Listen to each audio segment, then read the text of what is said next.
रहम फरमा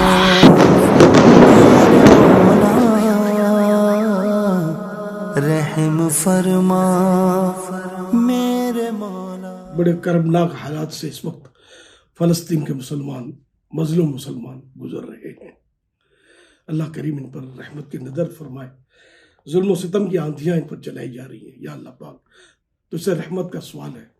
तमाम मुसलमान इस वक्त इस तरफ मुतवज्जे हों कि हमारे मुसलमान भाई इस वक्त हमारी मदद के मुंतज़िर हैं।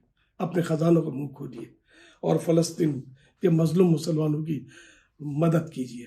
इंशाअल्लाह करीम दावत इस्लामी भी अपने मजलूम मुसलमानों के साथ साथ है और अनकरीब FGRF का भी हम कोई तरकीब बना रहे हैं कि किस तरह वहाँ पहुँचना है और जाकर मजलूमों की मदद करनी है। तो इंशाअल्लाह हम आपको फिर बाद में दरख्वास्त करेंगे और दिल खोलकर हमारा भी साथ दीजिएगा। या अल्लाह पाक, प्यारे हबीब सल्लल्लाहु अलैहि वसल्लम का सदका क़िबला अव्वल की हिफाजत फरमा और फ़लस्तीन के मजलूम मुसलमानों की गैब से मदद फरमा। या अल्लाह पाक, ये जुल्म इस्तिबदाद की आंधियाँ बंद हो जाए।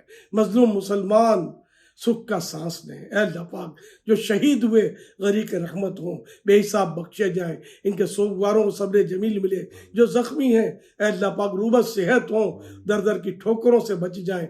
जिनके मकानात मुनहदिम हो गए ऐ अल्लाह पाक, इनको इनका नेमल बदल मिले, आला मकान मिले। या अल्लाह पाक, रहमत की नज़र, रहमत की नज़र, रहमत की नज़र मौला करीम प्यारे हबीब का वासिता, ऐ अल्लाह पाक सहाबा व अहले बैत का वासिता, हर नबी का वासिता, तेरे हर वली का वासिता, फ़लस्तीन के मजलूम मुसलमानों की गैब से इमदाद फरमा। आमीन बिजाहि खातमिन नबिय्यीन सल्लल्लाहु तआला अलैहि व आलिहि वसल्लम।